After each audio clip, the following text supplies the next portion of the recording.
Keir Starmer's leadership is quickly unraveling the very fabric of Britain's economy. For all his rhetoric, the reality under his watch is nothing short of disastrous.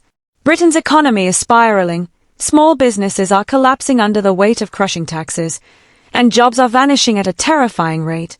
Yet, Starmer is far more interested in hiding the truth and rigging the system to stay in power. His economic policies are a catastrophe, but the worst part? He's too busy scheming to fix them. Starmer's disastrous handling of Britain's finances is more than just a failure, it's a recipe for total collapse. Taxes are suffocating businesses, with the latest hike in national insurance set to cost the economy £25 billion. This policy alone threatens to eliminate 100,000 jobs, 100,000 livelihoods wiped out because Starmer cannot get his act together. The Office for Budget Responsibility has issued a damning assessment. Despite throwing more money into the economy, growth is stagnating. Starmer's solution? Throwing money at a problem that only worsens. But it's not just the small businesses bearing the brunt of his incompetence. Even the biggest players in Britain are feeling the squeeze. The Confederation of British Industry, CBI, reports that companies are still reeling from the new budget measures. The outlook for 2025 is grim, with businesses struggling to plan for a future they can't rely on. In the face of this, Starmer insists everything is fine, cherry-picking a handful of statistics to mislead the public. It's like he's living in an alternate reality. While real people across the country suffer, he's busy pushing a narrative that bears no resemblance to the harsh truth. The country is choking on high taxes, stifled growth, and ever-growing debt. Yet Starmer's response is to double down, offering no real plan to fix the messes created. Where is the strategy for economic recovery? Where is the plan to reverse the damage? It simply doesn't exist. Starmer is playing a dangerous game, desperately clinging to power while refusing to take accountability for the ruin he has brought upon us. His silence on the real state of Britain's finances is telling. He knows that if the public realizes just how deep the hole has become, his political career will be over. But this isn't just about economic mismanagement. It's about what Starmer is doing to stay in power. As if bankrupting the country wasn't enough, he's now setting his sights on undermining the very democratic institutions that keep him in check.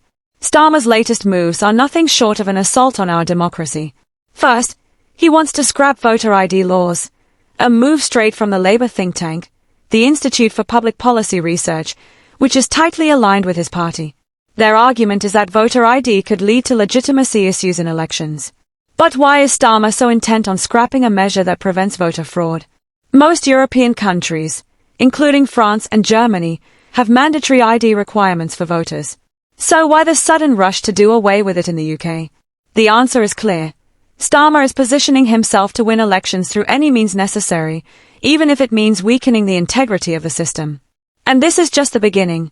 Starmer's plan to allow foreign nationals to vote is a far-reaching scheme that could radically alter the course of British democracy. Imagine millions of non-British citizens having a say in how this country is run. What happened to the idea that those who live and work here, who are British by citizenship, should have the final say? This is about turning the system into something unrecognizable, creating an electorate that can be manipulated to serve Labour's interests. Even more concerning is the possibility that Starmer will cancel local elections in areas where Labour is struggling. Reports suggest that Labour may try to reorganize local government, potentially suspending elections altogether in regions where the party doesn't have a stronghold.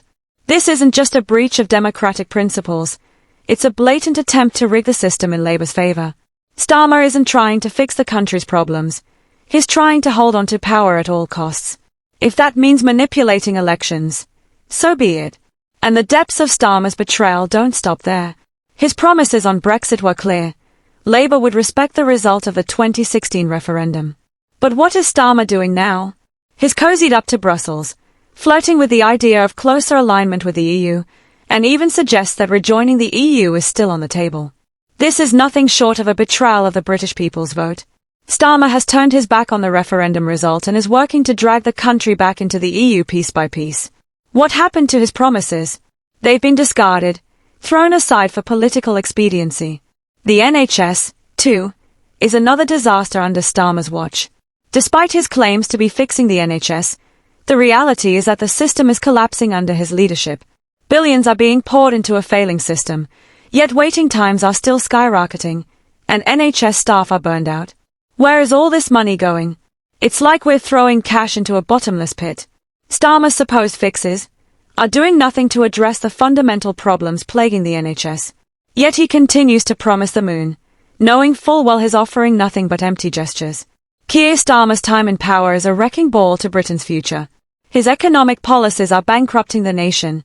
His attacks on democracy are eroding the very foundations of our political system, and his promises are nothing but a string of lies. The public cannot afford to be complacent while Starmer continues his desperate, power-hungry march. Britain deserves better than this, and it's time we demand better. Starmer's reckless ambition is not just damaging, it's a threat to the very survival of our nation as we know it. Will we let him get away with it? It's time to stand up and say enough is enough.